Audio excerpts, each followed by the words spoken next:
Hello, everyone. Welcome to episode 85 of the J Situation Podcast. I'm recording this on October 26th, 2021. Good evening, ladies and gentlemen.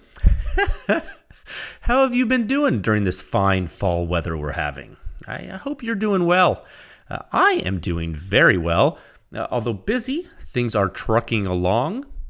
And holy smokes, it's almost deer season. It's coming, dude. It's close. I'm excited to do this podcast right now for you. I am. But I'm also excited to finish doing this podcast because there's a big bowl of deer chili waiting with my name on it. I've been making gigantic batches of this deer chili lately every weekend. And I've been eating it throughout the week. You know, my girl gets sick of it, but I never do. Like I'm one of those people who can eat the same thing every day for weeks or months. Like I'm an insane person. Like I'm just a weirdo, right? But there is nothing like a good bowl of deer chili. And man, when the weather changes like this, it's all spicy and hot. You put cheese on it. Man, it is ridiculous how good it is. So it feels so good. It feels so good to eat something that you killed yourself. You know, it makes you feel powerful because you are powerful. You are though. Less than 2 weeks, fam. Like that's right. Now I'm not a huge early season deer hunter per se. Though I do hunt early season. I don't get super serious until the rut. And that, you know, when I'm chasing bucks that have a blatant disregard for their own safety due to their raging hormones. Okay, that's basically what I do. You know, so for those of you who don't know, you know, deer only mate once per year. Okay, and everyone knows that when a guy is looking for a chick, he's not thinking straight. Okay, that's just how we operate. We're not thinking. We're not thinking with our brains. You understand? So that's when it's best to murder him. Yeah. Write that down. So yeah, I'm super stoked about suppressed rifle hunting this season. And I was actually thinking of also doing some supersonic 300 blackout suppressed hunting. So, you know, we'll kind of hit that a little bit today in the episode here. Now, which silencer will I be using for hunting? You know, well, there are quite a lot of choices. And if you are looking for one, once you know what you want to get, one place that sells such items is Silencer Shop. And the J Situation Podcast is proudly sponsored by Silencer Shop, the most efficient and intelligent way to purchase silencers. It is. They're not on my dealer of choice, but they are my infrastructure of choice. Really, it's the innovation they bring to the community as a whole. The little QR code they pioneered on the Form 4 that the ATF scans in. You guys have all heard me speak about this. It's relatively well known now that ATF doesn't have to fat finger in the data during their data entry tasks. They can scan the code on the form there, greatly reducing the risk of data entry errors, therefore lowering the error rate in general for in the form submission process and the form review process. And so that, in the dark days, prior to this digital technology, we did have some errors, and then when the great tax stamp rush was upon us, and everyone and their mom figured out you could own all these Title II weapons, and ATF couldn't keep up. You know, you started to have a lot of errors and stuff. So Silencer Shop came in. They were, the owner of Silencer Shop was frustrated with it. He was like, dude, how come this takes so long? How come there's such an arduous process? And he's a smart guy, computer programmer, came from Intel. His name is Dave. He's a cool dude. And he was like, I'm going to do this intelligently. And he did. So he made a kiosk. And, you can use the kiosk. You scan your fingerprints in there.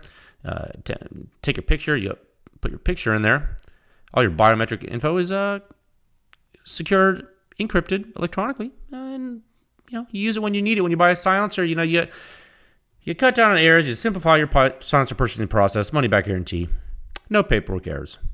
Just you and your silencer with no drama. It truly is silencer ownership simplified. It is. Is that an ad? Absolutely, it's an ad. Do I believe in it? absolutely believe in it. Wouldn't be saying it if I didn't. So it's cool. Check it out. And if you don't want to use them, that's fine too. Don't. But I actually don't care.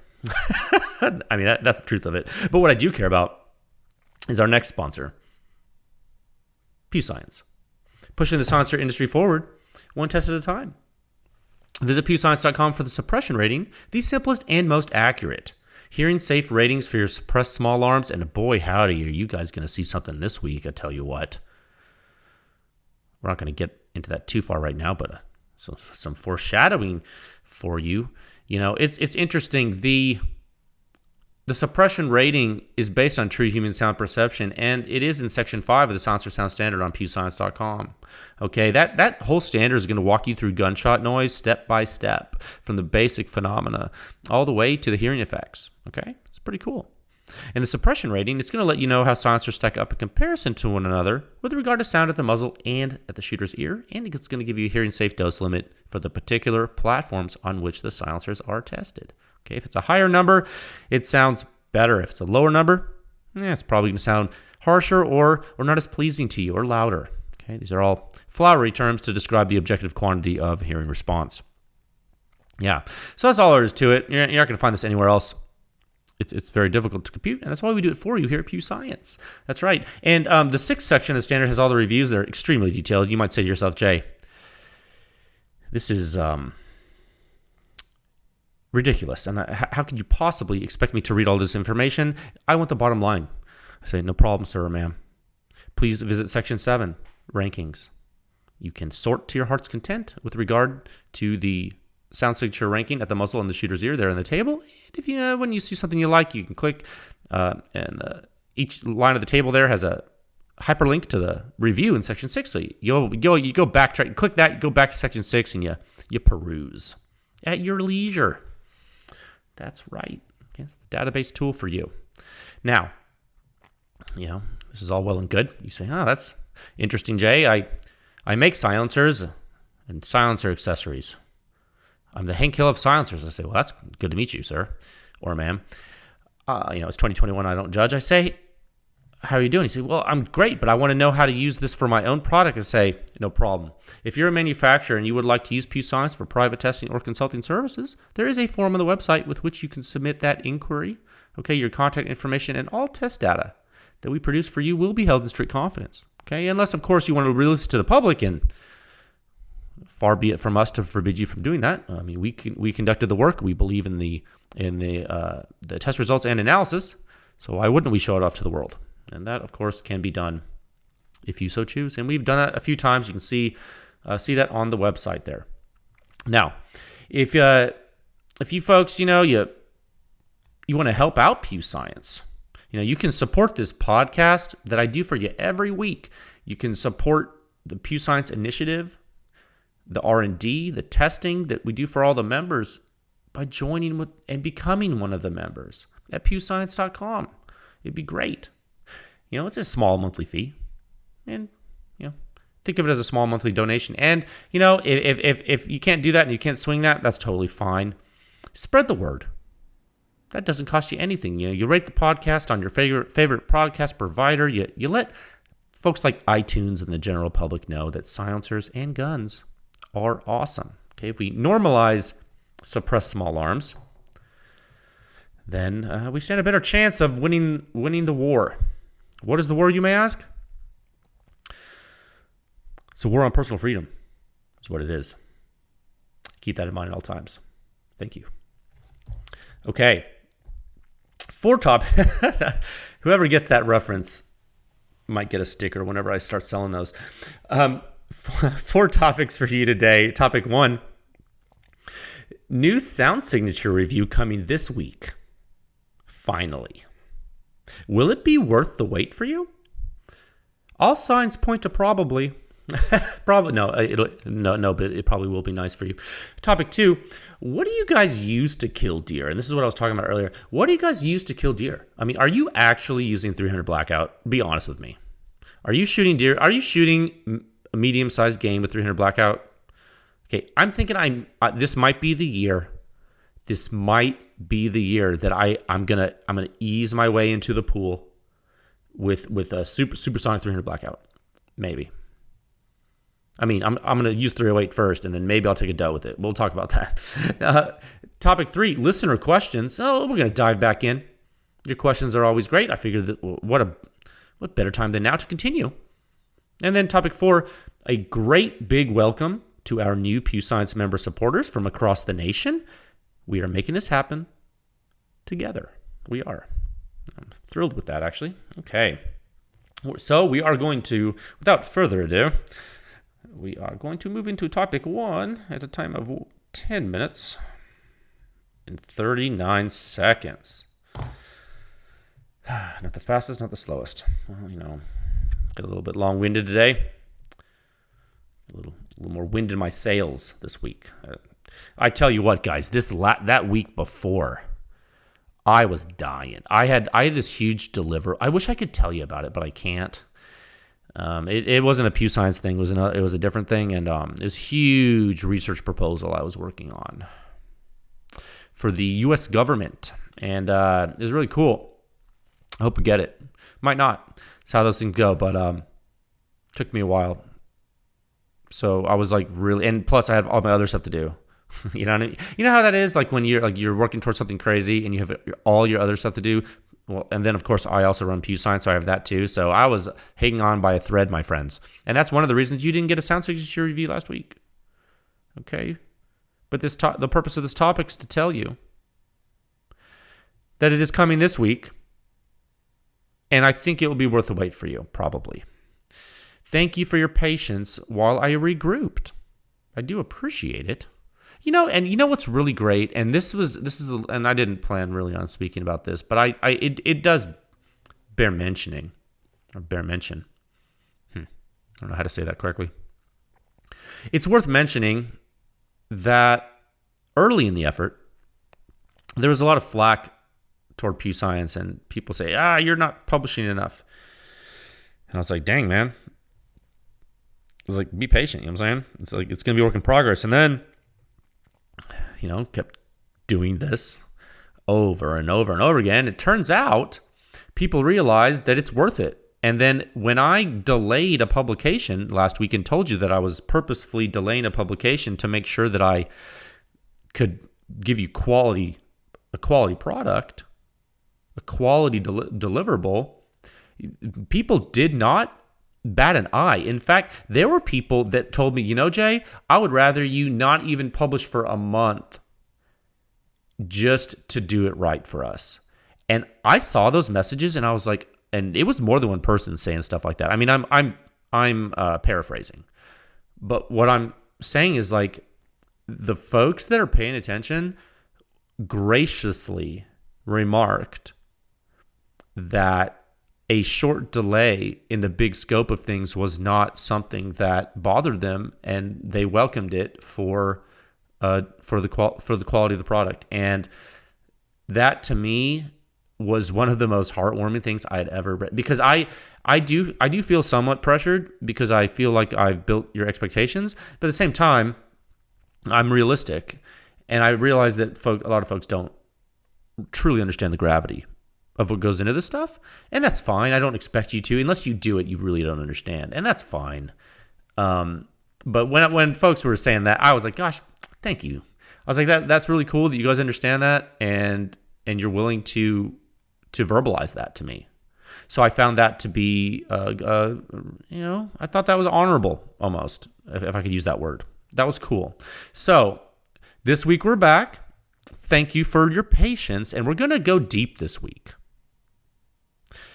I think a lot of you folks have been waiting for this data, so I am extremely pleased to be able to provide it for you. Okay, now a lot of speculation has been put forth with regard to the performance of the silencer you're going to see this week. So I will greatly enjoy giving you this publication. This is like my favorite type of publication, where I get to like show something that people are like, what? I'm like, you know what I'm saying? Yeah, no, like seriously, I like that. I like it when it's a big deal, because it's just everyone wants to talk about it. I'm like, yeah, let's talk about it. Same as you always see, except maybe it's a more popular silencer. That's what I like. I like it when people see if the marketing meets the performance. You know what I mean? I like that. And when it doesn't, it's like, oh, whoa, that's crazy. And when it does, you're like, whoa, it could be even crazier. You know what I mean? So I always like that.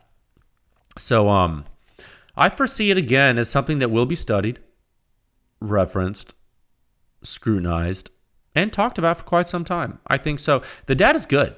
The analysis is great. And the conclusions are meaningful. So sit back, relax, grab that favorite beverage, and take in that sweet, sweet data. You deserve it. Okay? You're worth it. And so are your ears. Your ears are worth it. Yeah. So many guesses. People have been guessing. It's okay. You don't have to wait that much longer. What could it be? RPG? Grenade launcher? I don't know. Could be. Could be one of them 40 millimeters. No, I don't know. It could be, though. No, stay tuned. Stay tuned, okay? Okay. Let's move in. I did want to give you that update, though, so you're not lynching me, literally. Topic 2 at a time of 16 minutes and 11 seconds. Okay, topic 2. Yeah. Oh, yeah. I really did want to speak about this because I'm genuinely curious. What do you guys use to kill deer? Are you actually using 300 blackout to kill deer? You know, I'm thinking I might try supersonic this year. I might make that jump. I am asking this to you folks. I do know that some of you do. Some of you have shown me photographs with your weapon and animal after your deer murders, which I love to see. Anytime you want to send me a murdered animal that you've murdered yourself, you know, legally, please. That is awesome. And I would love to see those photos. That's really cool. I'm a hunter, so I get off on that. Like that's like I love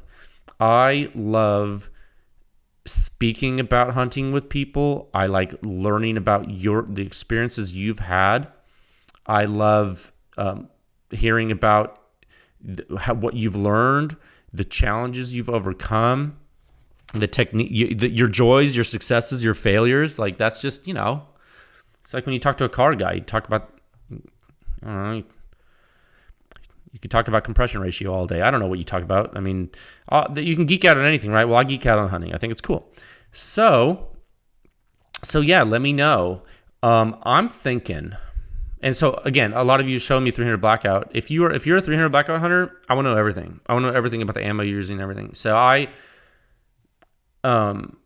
look at the photo I posted with this episode. It's that I took the machine gun lower there. It's a 300 blackout machine gun. You put the 7-inch barrel. Remember, I don't know. Some of you saw that upper. I built that upper a while back. It's the Voltor MUR with the Most Tech 7-inch 1-in-5 twist barrel. It's got a superlative arms gas block. It's got the Q Honey Badger handguard on it, and it has an NP3 coated Radiant Raptor SD charging handle, which kind of, I think, personally sets off the handguard a little bit. It's like a little accent color for it. The rest of it's gray and black. I just think it's tasteful. It's cool. And if you remember correctly, I built that and I was messing with it. And I was trying to use an A5 system with it. And I wanted to get it super quiet. And I found I used like a super heavy A5 buffer.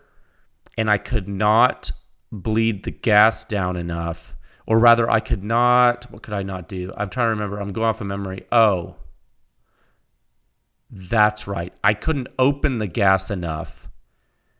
I couldn't, the gas port on the barrel wasn't big enough to cycle with the heaviest A5 or whatever, with I think subsonics or something, and I can't remember what silencer I was using. Now I do remember I was messing around with some of my personal silencers at the time, and this is when I was still borrowing silencers from people to test, and also like I didn't have, or PEW Science didn't have an SOT yet, and so I was like messing with some of my personal silencers, and I had some of my personal, like I had a Rugged Surge and a Rugged Radiant, and I had these delusions that my Rugged Radiant was going to be quiet enough on this gun. And I don't know if you guys remember that, but that thing's not quiet enough for me. I was one of the first. I was probably the first consumer, or one of the first consumers to buy the Rugged Radiant. I promise you. I got to pick my serial number, and that thing is not quiet. And that's just like, that speaks to like why I'm running PEW Science, guys. Like, don't be fooled by marketing. And I mean, that's a cool silencer, but it ain't the quietest silencer by any stretch of the imagination, on any planet. You would no one who has a Rugged Radiant is like, man, my silencer's quiet. I'm not saying it's a bad silencer, but I'm saying if you want the quietest, it's not even in the running, dude. It's not even close. So, and it's quieter than a lot of other silencers, and that shows you how, like, I mean, and frankly, if you're curious about how loud the Radiant is on Supersonic 308 in both configurations, those sound signature reviews have been on PewScience.com for quite some time. Okay, that silencer is one of the most studied silencers by PEW Science because it's part of my personal collection. In fact, the rugged rifle silencers, I know so much about those silencers in and out. And I've used them to kill so many things too. Like I have so much experience with those, and I've characterized them so much. I think I might know more about their performance than I would venture to say Rugged does, or anybody. Because I've done studies comparing that you never even seen, to understand the flow phenomenology, because they're very simple silencers. And so anyway, I was going to use that silencer. It's like, that's loud. So I put my Rugged Surge on there. And I was like, okay, that's way better. In the full configuration, I was like, that's way better. Okay, that's cool. Well, I put a Hyperion on there now. I mean, back then, I didn't even know what a Hyperion was, really. Excuse me. I mean, I kind of did. I knew what it was, but I had no experience with it, or I hadn't tested it or anything. And or at least I don't remember. I don't remember exactly. I mean, I know when I bought the Radiant, I didn't know what a Hyperion was. And so, yeah, it's definitely on there now. I think it's crazy. I have that Q Honey Badger handguard on there. It's cool because it's like super grippable and lightweight. It's just so small. If you want like a small PDW type gun, that, I'm telling you, that Honey Badger handguard, it is small. I mean, it's not the strongest thing you're ever going to see. It's M-Lock, which I think is lame. You know, I have a Knight's Armament free float tiny rail, and I don't know if it will. I don't know if I can use the Hyperion. You know what? I just realized that if I couldn't fit the Hyperion on because the barrel was too short, I just realized I could use a thread adapter. Oh my God. Am I going to switch that handguard out from the Q Honey Badger handguard to the Knights? Guys. Wouldn't that look... I gotta do the mock-up. Oh my God, what if it looks awesome? Little Knights handguard on that gun? That would pop, right? Oh, and then I'm switching the charging handle out to a black one. Ooh, it has the black EOTech on it. It's all blacked out. Ooh. I'm sorry I'm getting derailed, but I'm just dreaming about a gun right now I could build. Ooh, man. I'm just thinking about how that would look. Oh, and I could put a grip pod on it because it's Picatinny. Ooh. Let's try I could. You know, it has that 1-in-5 twist Mostech barrel. So I was thinking, enough about the gun. No. I was thinking, I'm going to hunt deer with my fix in 308, right? I mean, 308 is so good for whitetail. I love it, dude. It's kill all my deer. I'm old-fashioned. And, I'm thinking of converting that fix to a 6.5 because due to a gracious benefactor who shall not be named, I now have a 6.5 Creedmoor barrel for my fix, chambered by Dave Tooley. That's right.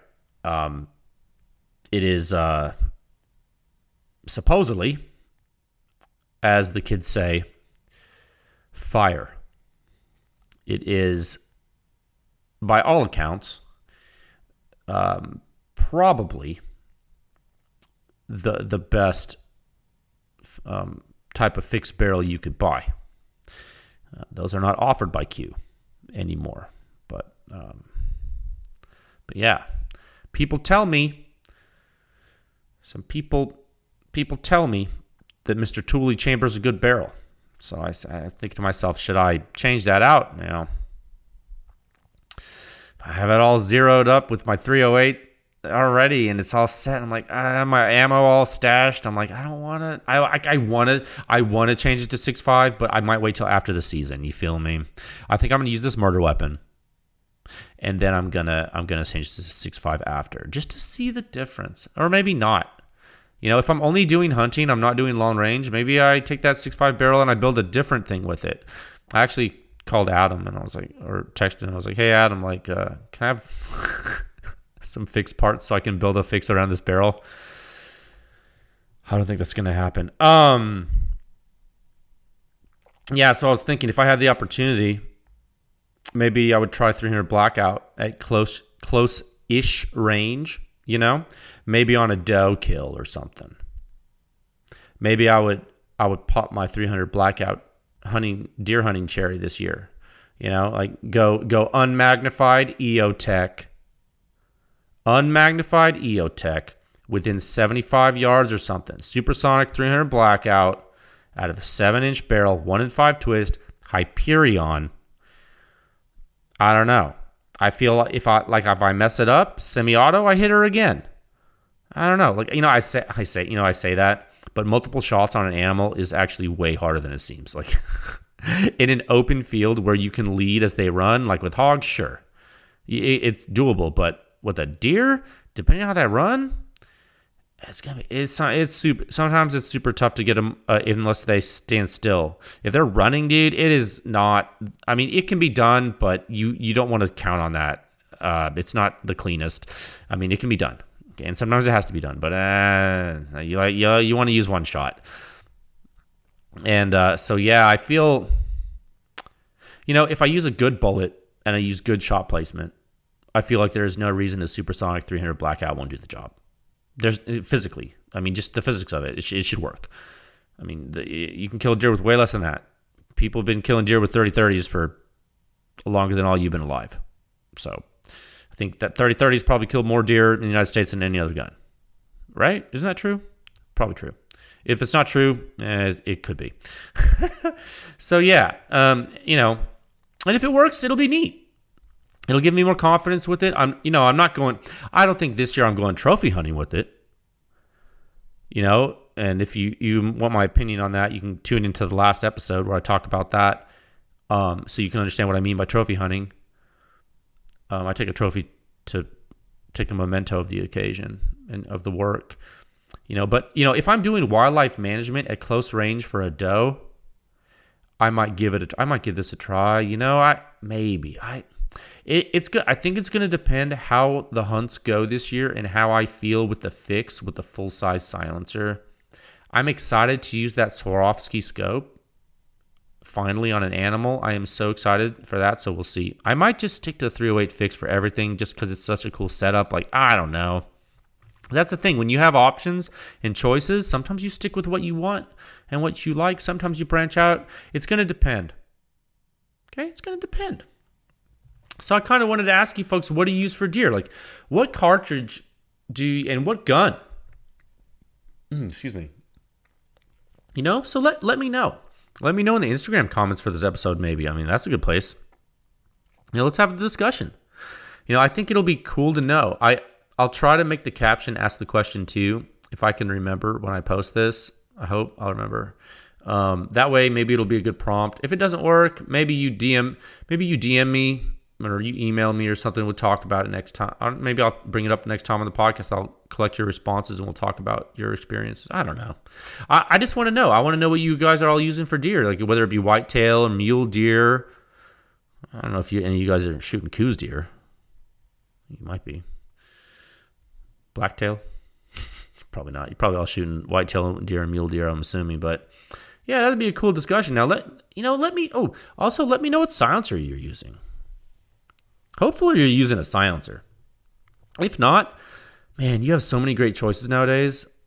I hope you get started on the process to get one soon. If you, and in all seriousness, like I'm being very sincere, if you do not have a silencer, I hope that you get started on the process to get one soon. And if you are a hunter that uses a 30 caliber bolt gun and you don't have a silencer for it, guys, there's so much 30 caliber bolt gun silencer data on my website. Like, just go to PEWscience.com and look. I mean, you would be hard pressed not to find something that will work for you. Okay, so please, I implore you, get a silencer. It will change your hunting life. And if silencers aren't legal for hunting where you live, well, that sucks. You should move whenever you can. Okay, topic 3 at a time of 30 minutes and 36 seconds. 30 minutes? Are we going to have enough time for this? I feel like we are. Topic 3, listener questions. That's right. Let's dive back in. Your questions are always great. You know, they are. So let's head back into the spreadsheet and pick up where we left off last time. How does that sound? I think that seems reasonable. I feel like we have some momentum. So I want to keep it going. Okay, I feel like I learn a little something every time we do this. I think some of you guys do too. So I feel like we'll do it together. Go to our spreadsheet here. I feel like it's a good idea. Okay. All right. Man, that's right. How much? Oh, man. There's so many dang questions too. Oh, we'll see how far we get. Okay. I'm going to actually, let me move this so I can see the timer so I don't go a little bit too crazy. Let me get some water. Okay. All right. So last time in the listener questions, in the last episode, the last question we answered was question 141, sub-question 13 of the third solicitation. And that question was, this later gentleman asked if we would be showing 30 caliber silencer data on the Mark 18 to understand the effect of back pressure at the at-ear sound signature to the shooter. This person is specifically asking about the ejection port signature. And I went on to discuss that yes, for sure, that is something that's in the works, and you will certainly see that many have been tested. That was a definite yes. And if you would like to hear more, me elaborate more on that answer, you can go back to the previous episode and take a listen. Okay, so let's go now to the next question. Question 142, sub-question 14 of the third solicitation. Thoughts on SIG's new design, claiming less gas blowback than unsuppressed. Yeah, they are. This is so. Let me kind of add to that. Let me clarify that question for the audience here. SIG, who makes the venerable P226, one of the best combat handguns of all time, also makes silencers, and they have some new 3D printed rifle silencers that have various degrees of flow rate depending on the model, and some of them they are claiming that when used on a semi-automatic weapon or automatic weapon, the so-called gas blowback, or the symptom caused by early chamber unlock, usually induced by flow restriction, of their silencer is less than on the gun when the gun has no silencer. Okay, so SIG is claiming that you have a gun and you're shooting it unsuppressed with no silencer, and there's some and the bolt velocity is such that it is what it is, and then you may experience some kind of blowback out of the ejection port, no silencer. And they're saying they put their silencer on it and it reduces that from unsuppressed. Okay. It's interesting. So this is a great question. I'm glad you asked this, sir, ma'am. And I think it's topical. It's pertinent. And frankly, it's an important question. And, I first saw those. I will tell you, I first saw those silencers a couple of years ago at SHOT Show. I held them at their big booth. SIG had a big booth there. I think John Hollister was there and stuff. I didn't really talk to him much about them, but I talked to some other guys. So I held the silencers there at the booth. I don't know if they were actually working prototypes or designs that I held, but I did hold them. I held some. I think they might have been tethered to the booth too. Couldn't really walk around with them. I have not shot them. I have heard directly from some SIG salespeople that the silencers produce less flow restriction than the unsuppressed state. Frankly, I find that hard to believe. In order for that to occur, there must be some very interesting flow rate characteristics going on. Okay, are they claiming some kind of low pressure zone, like some kind of low pressure zone creation occurring dynamically, such that the flow rate increases as a result of negative pressure zones being formed in the flow field at certain times? Like, is that what they're saying? Like, is that what SIG is saying? I don't know. I don't really know what they're saying, except for their claim that the silencers produce a flow rate higher than the unsuppressed state. So if that's true, they should offer at least as high a flow rate as the OSS silencers at a minimum. So I guess we'll see. Okay, so this is, and we will, and believe me, we will see. Okay, so this is something that is easily verified by several methods, first of all. So I'm not sure why they would lie or anything, because if they lie, like, it's going to be super easy to figure it out if they're lying. So I have a feeling they're not lying, which is really crazy. Now, instead of that, it could be that the marketing people saying that don't understand what the design engineers actually did, which often happens with not only silencers, but everything. Cars, you name it. Okay, so I'm going to go out on a limb. I'm going to give them the benefit of the doubt. And I'm going to guess. I'm going to guess that they created a high flow rate silencer with a vent array. Okay? We'll see. We shall see. It could have a super high flow rate. Does that mean it's really loud? Well, we saw in the OSS testing that suppression is possible with high flow rate. We saw that in the Hyperion K testing. So we have seen exceptionally high flow rate through silencers with suppression still being viable. And so is SIG doing that? Maybe. Is there now is their claim correct? Well, maybe or maybe not. We don't know. So, you're asking, sir, ma'am, you're asking for my thoughts. That's my thoughts. Now, I will say, I'll give you some more thoughts. Now, it is possible that some phenomena is not captured by the omega metric, maybe.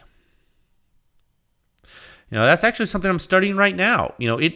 I will say, though, the omega metric has been shown to be incredibly robust for many silencer designs. It's based on very simple physics, and will it be able to capture the behavior of these new SIG silencers?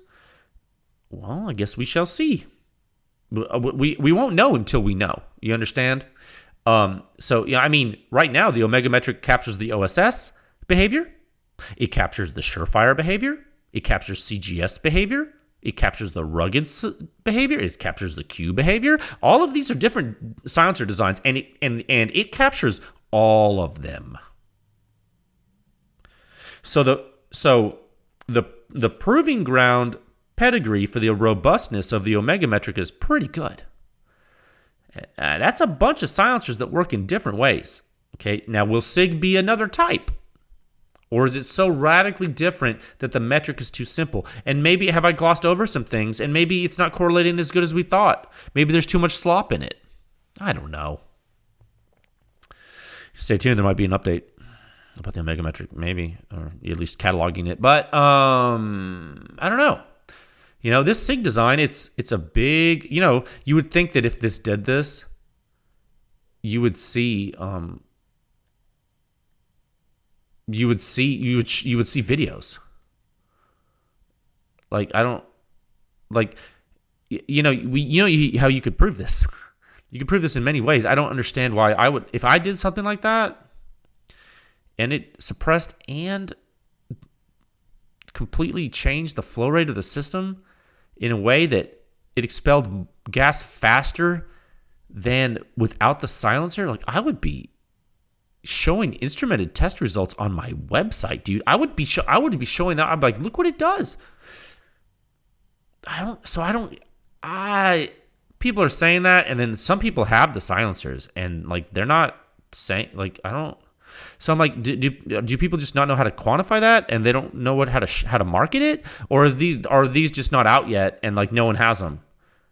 It's fishy to me. It doesn't make any sense. It's like everyone's talking about this, and they said this in a video and stuff, and I'm like, okay, well, and then these sales guys told me that too, and I was like, really? Like one guy was like, yeah, we had a gun, and I shot the gun, and then I shot the same gun with the silencer, and it was better. It was less blowback. And I said, you shot that gun the same day. He's like, well, no, not the same day. And I was like, okay, so it wasn't the same gun. He's like, no, it was the same gun. I was like, oh, so it was the same gun, and you shot, and you took the silencer off, and you put the silencer on, and and you shot that gun. And he's like, well, no, it was a different day. I was like, oh, okay, so you didn't do it. You didn't do what you're saying. And this is like a salesperson, the guy at a show. I was like, okay, well, don't tell me that you've done that if you haven't done it. Like, you're just gonna confuse people. Like, that's not good information at all. Like, that's misleading. Now, I'm not saying the dude, I'm not saying it doesn't work. I'm just saying, like, I have no evidence to support that this is real at all, other than people saying things. And we all know how good that has been for 30 years. Okay? All right, next question. Next. Question 143, sub-question 15 of the third solicitation. Any plans to test captured springs? You know, I have been asked that a lot for years now. I think your goal, sir, ma'am, is to know how it's going to influence the at-ear signature on the AR-15. I'm going to go out on a limb and say that, okay, I'm going to say something that might not make people very happy. I predict that things like that are going to make less of a difference than the silencer, the gas system, the buffer weight, and other little things like that in the rifle. I think the silent capture spring assemblies probably are going to make a difference to the shooter, but whether or not the juice is worth the squeeze for the shooting without ears, I guess we'll see, man. I think that if you end up being a responsible shooter with an AR, you're going to be inclined to use hearing protection for everything except the hunting scenarios type stuff, I think really, like, I think we're going to end up seeing that on SBRs at least, and now longer barrel ARs, maybe that type of thing can pay some dividends, but to answer your question, sir, ma'am, yeah, I think I'm gonna have to test. I'm gonna test it. I will, but not right now. Okay. I might add that to a little tail end of another program. You know, I'm gonna make myself a note right now. Topic 3 here. Let's see. Note. I know exactly what you're talking about. You're talking about a JP silent capture spring, JPSCS. I'm gonna notate that because I think if I do another, I have to go back out with the Mark 18, by the way, to capture some. Well, to correct an error I made on one test, and then also to test some more silencers that I didn't have at the time. And so maybe I can add that on to the back end or something. And maybe I can, someone can send me one of these. I don't want to buy one.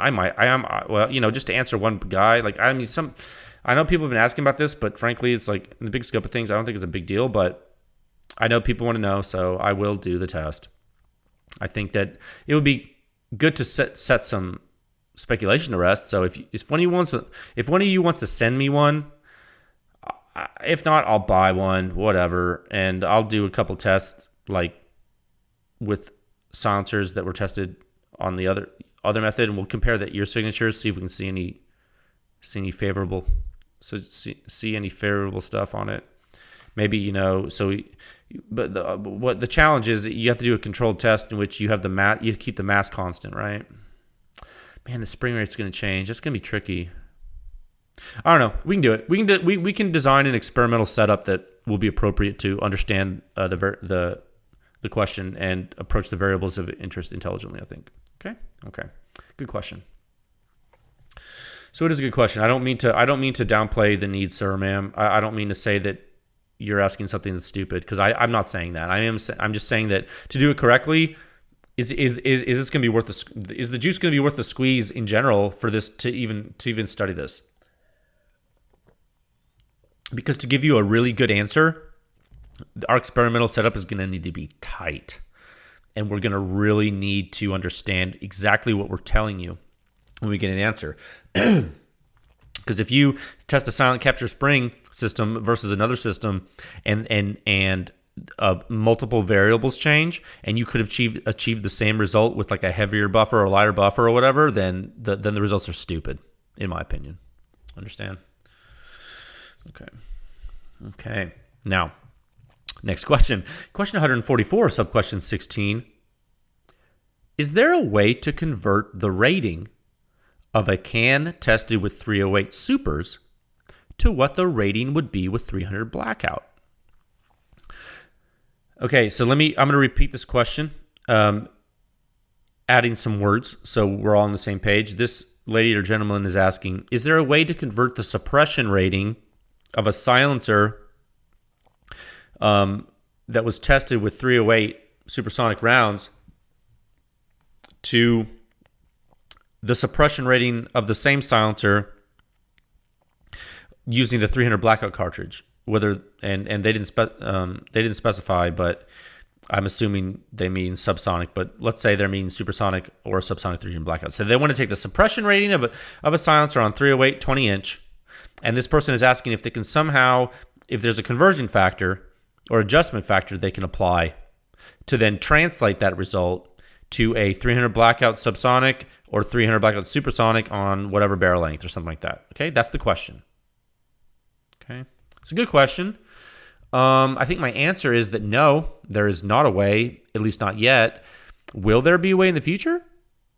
Possibly. That's a big, and me saying possibly is a big statement. I'm discovering some things with regard to cartridge combustion duration with supersonic rounds, and frankly, there might be some interesting artifacts that occur when the duration changes. Okay, with regard to how certain silencer internals are utilized. I'm seeing some things in the comparison of supersonic 308 and 556 that's highlighting some interesting phenomena. And I postulate that supersonic 300 blackout might do some interesting things. Now, is it going to behave like supersonic 556 in its relation to 308? I'm not sure yet. There are things that are similar between supersonic 556 and supersonic 300 blackout, and there are things that are different. Okay, so right now, the supersonic 308 stuff is a different animal due to the combustion volume. Okay, so as I flesh out some more 556 parameters, I think we'll know more. I'm sorry, I can't give you a better answer to this right now. The real answer is that maybe eventually that will be possible. I will say that if I end up being able to do that, if I pull that off, that's a really big deal. Like, I'm not sure you understand. Like, you might understand, but for those of you just tuning in, like, if that is possible to do, like, that's big. Like, that would be insanely valuable to be able to do that. You know that, right? So, just so you know, that's. So I wouldn't say it's the Holy Grail, but it's definitely a big deal, and I'm pretty sure that it could possibly revolutionize further the state of practice. So, yeah, no pressure, right? Thanks, dude. I mean, good question, but oh my gosh. Hey, Jay, can you turn water into wine, please? For my next trick? No. Dude. I mean, I love when you think big, but what do you think? Who do you think I am? No, maybe, dude. I don't know the answer. I'm being a little hyperbolic now, but or facetious or whatever the word is. But yeah, I think I like the cut of your jib, sir, man. It's a good question. I like that question. Now, next question. Question 145. Subquestion 17. How often should a suppressed rifle be cleaned and maintained? That's a good question. It's a hard question. I mean, are you talking about a suppressed rifle or a suppressed rifle silencer, my friend? If a suppressed rifle, it's going to depend on the silencer in the system, man. Some silencers, like really low omega metric silencers, like an OSS, for example, they're going to result in less added fouling to the rifle system, okay? So you may clean that rifle with the same frequency you clean an unsuppressed rifle, okay? Some people let their systems go for a long time without cleaning. Others are more careful and conscientious about it, okay? It all depends on what you're doing with the weapon and what your cleaning practices are, okay? It depends. And now, I can tell you this much. If you are shooting a high back pressure silencer on an AR-15, for example, that means like a very high omega metric silencer for your cartridge.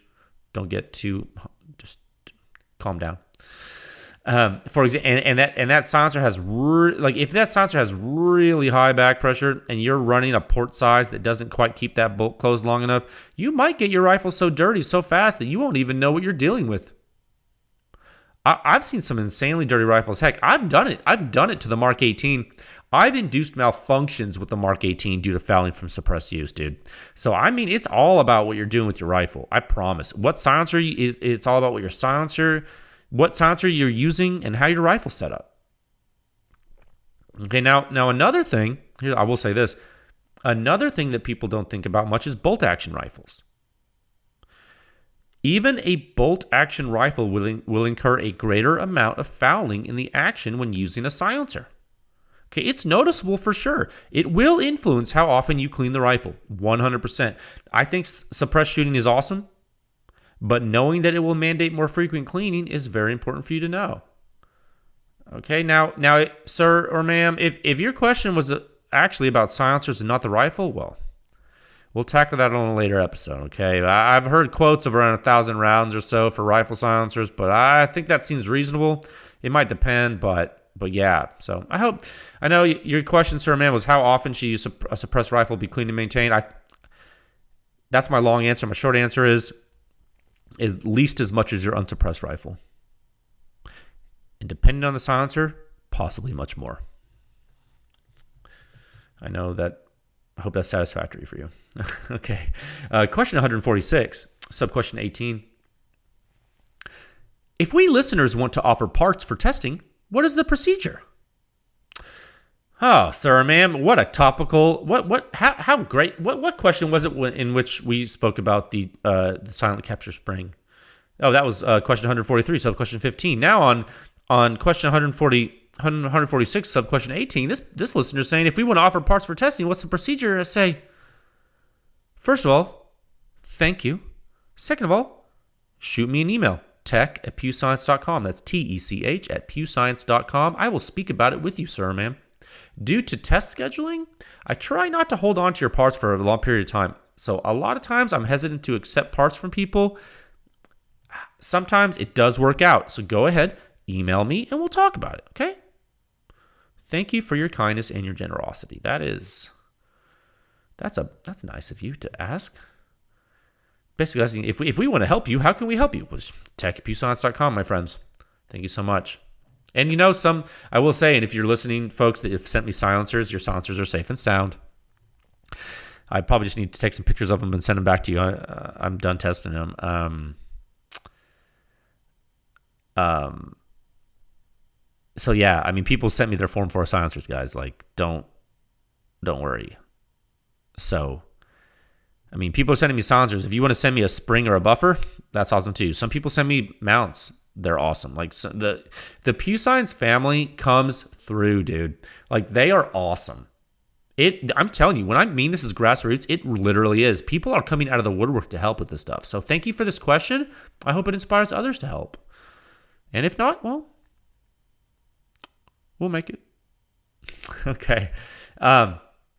Question 147, sub-question 19. Plans to test the YHM Turbo T2? Excellent question.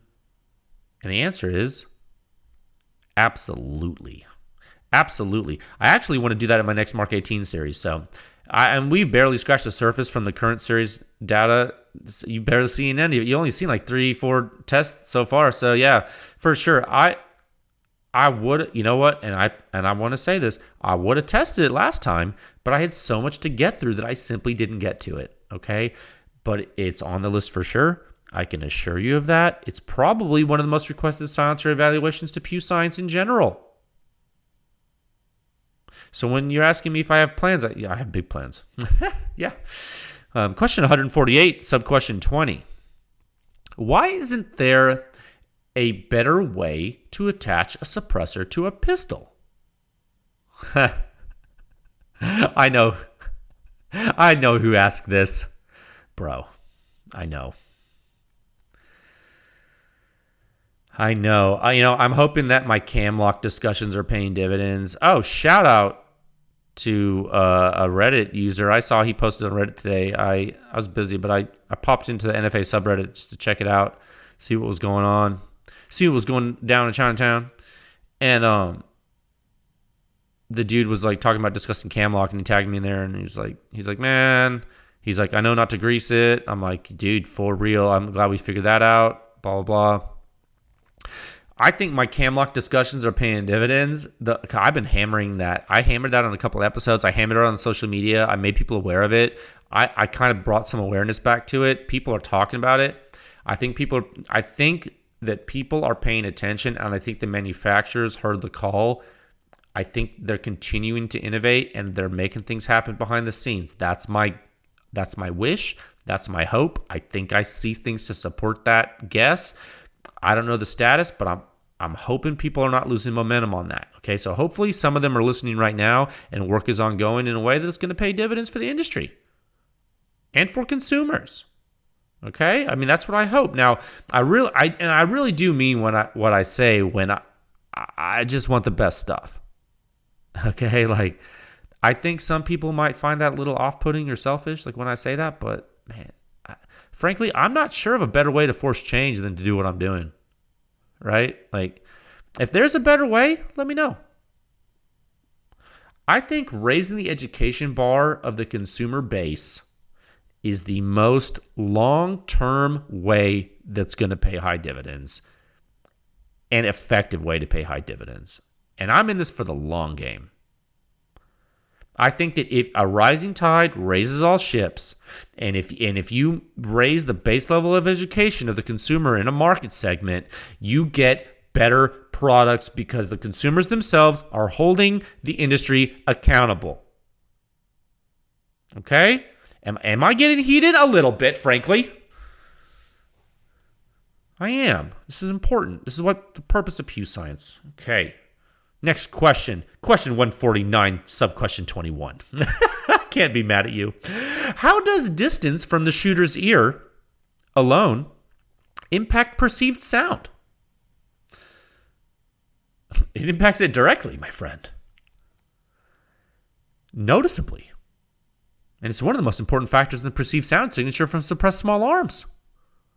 The distance from the shooter's ear. Think about it, guys. Exponential decay that a pressure wave exhibits in free air with regard to distance. Come on. It's so important. It's so important. It can completely drive the suppression rating in some cases. Okay? This is actually part of the reason why longer silencers are quieter to the shooter on a bolt action. It's not just that the muzzle signature is quieter, but it's that the source of that signature is further away from the shooter's ear, so the resulting at-ear signature gets lower too. It happens, bro. It matters. Everything matters. Is it as important as the suppression itself? Well, no. But it's a factor. For sure. Everything matters. This factor, it's very important, and it also manifests itself on semi-autos in the same way, and in the way the stock is held, and the actual position of the collapsible stock. If you note, guys, listen. If you notice, in the sound signature reviews for the Mark 18, I have given you in the title of the plots the actual stock position of the weapon when fired. And in the Mark 18 Public Research Supplement host article I wrote for you, I give you the exact weapon configuration and the stock type. So you should be able to duplicate that setup. So really, that should tell you how important that is. Okay, like I'm going to great lengths to make this standard correct. All right, there is no other entity on Earth that is testing as carefully as me for you. There is nobody. Nobody. And you see this in the data. That's why things like this, minute changes in head position can completely change the outcome of the ear signature, my friends. How important do you think test setup is? It is literally everything. And that is one reason I know everyone else's data is suspect. I can see in their YouTube videos for the past 3 decades, there are at least 10 things wrong in every video I've seen, and that includes the recent videos that have been published within, let's say, the past week. Pick a time frame. It is the Wild West out there. It's the Wild West out there, not at PEW Science. We're colonizing, baby. There's the government. And we are here to help. You're like, this is getting weird. He's invoking Reagan. Yeah, but to answer your question, sir, ma'am, how does the distance from the shooter's ear alone impact perceived sound? It technically, I know I just went on a diatribe for you.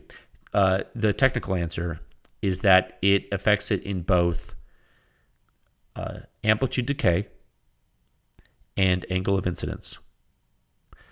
So the amplitude decays in accordance with a decay law with distance. So that lowers the overall loudness, and it happens relatively quickly.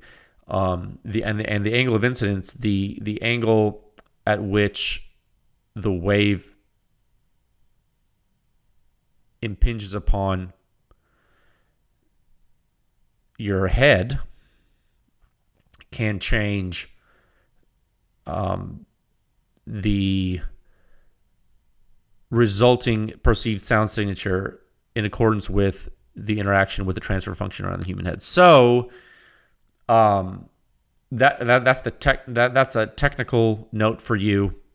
I think a full technical explanation is beyond the scope of this podcast. And frankly, beyond the scope of what I'm going to discuss with you publicly. But it is important.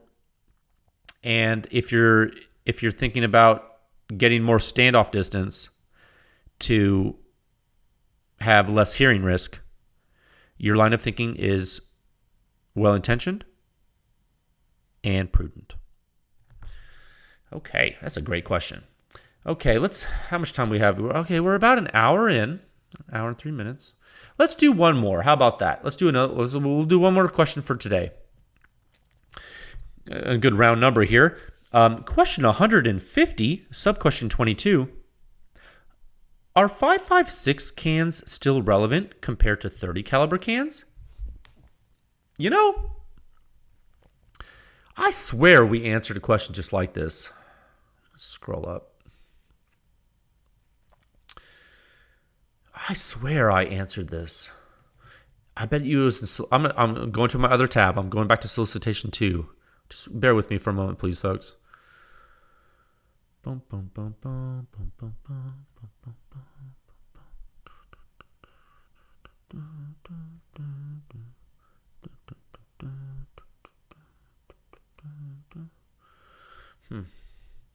I can't find it right now, but yeah, hold on a second. Oh, you know what I'm getting mixed up about? Someone in question 80, sub-question 9 of the second solicitation, someone asked if the Surefire RC2 was a relevant dedicated 5.56 silencer. And my answer was, yeah, it was absolutely relevant. I went on to talk about why. So if you're interested in that, that was question number 80, sub-question 9 of the second solicitation. So now we're on question 150, sub-question 22 of the third solicitation, and this person is asking, it's most likely a different person. They're asking, are 5.56 cans still relevant compared to 30 caliber cans? So it's a similar question. It's a similar question. My answer, again, is absolutely, and you're going to see why when we progress further into Mark 18 testing, aren't you? And I can't wait to show you more of that. I think it's going to be really, really cool. Also, I still can't believe you guys picked the Mark 18, but here we are. I mean, I freaking hate that gun. No, I don't. I like it because it's small and fun, but it's so loud. There's not a lot louder, dude. It's loud, bro. Like that Mark 18 stinks for quiet. You'll wake the dead with that gun. Now, all that being said, we may as well learn the most we possibly can from it. And I, for one, am excited about it. Okay, so let's see how far down the rabbit hole we can go. I think it'll be worth it. Okay, I'll make it worth it. I will. The testing so far, it took so much time. I refuse to negate that data, and I'm going to extract every bit of usefulness from that data. We will get meaningful analysis, and it will be great. It's the bottom line. PEW Science. PEW Science out. No, but yeah, we will. So it's a great question, and you're saying, are they relevant? Yeah, they are, bro. Now, is that to say that 30 caliber cans won't just take over? Could. I mean, they kind of already did in a way, in some ways. Will we understand the difference between the 5.56 cans and 30 caliber cans on 5.56 before this all said and done? Yeah, it's part of the goal. Okay. All right, so I'm going to go ahead and highlight that last question there. I'm going to save our spreadsheet so we keep track of where we left off. And we have quite a lot to go, but that's no problem because we have quite a lot of episodes still to go right here at the J Situation Podcast. Okay, it's obnoxious now. Closing that. Okay, I'm going to move into... So that's, thank you for asking those questions. I love that every time. It's so fun. I do. All right, let's go. Move into topic 4, time of 1 hour, 7 minutes, and 9 seconds. Okay. Oh, yeah. Great big welcome to our new PEW Science member supporters. Okay? You guys are everywhere. You're across the nation, frankly. It's kind of weird to think about. Every time you join, I look at where you're from, like, oh, so-and-so from Cincinnati. Hi, so-and-so. Isn't that cool? I don't know, man. We're making it happen together. Oh. And I forgot to mention, big shout out to Beretta USA. Great folks. Just great folks. And I didn't even... wait, is this the... Did I get my number system right? What, 1? Hold on a second. I think guys, I have this sheet that I work off of. I made a mistake. Just bear with me. I'm usually better at this, I promise. Don't judge me. Don't judge me for this. I'm human like you. If it bleeds, we can kill it. Remember that? It was a good movie. No, but back to this. I messed something up in my notes. No, big shout out to Beretta. I forgot to tell you guys. Beretta USA, they listen to this podcast, right? I know. It blew my mind too. I was like, what? You do? Oh God, what have I said? I was like, oh God, what have I said? Wait, how many people are listening to this? This is getting scary. I was like, oh my God, I need to be more careful. No, do you ever wonder how many people hear you say something? You're like, oh my God, how many people heard me say that? I think what I say is mostly good. Mostly. And anyway, so these Beretta dudes, they listen to this podcast, and they're kind of a big deal. This is their product developer guys. These are these are the weapons guys. Okay, these are not there's marketing dudes. These are weapons guys, and they listen to this. So that's awesome. And they sent me Seiko conversion kits for the Seiko TRG M10. They sent me 338 Lapua Magnum barrels with bolts and mags. Like, I'm talking in the box, like in the plastic. I mean, that's not you know, a trivial item to send to somebody. And they came in the UPS there in the mail, and I opened it. I said, "Oh my goodness!" I thanked Mr. Beretta man there, and they graciously want to contribute to the test effort. They have obviously have a high interest in the Seiko rifle.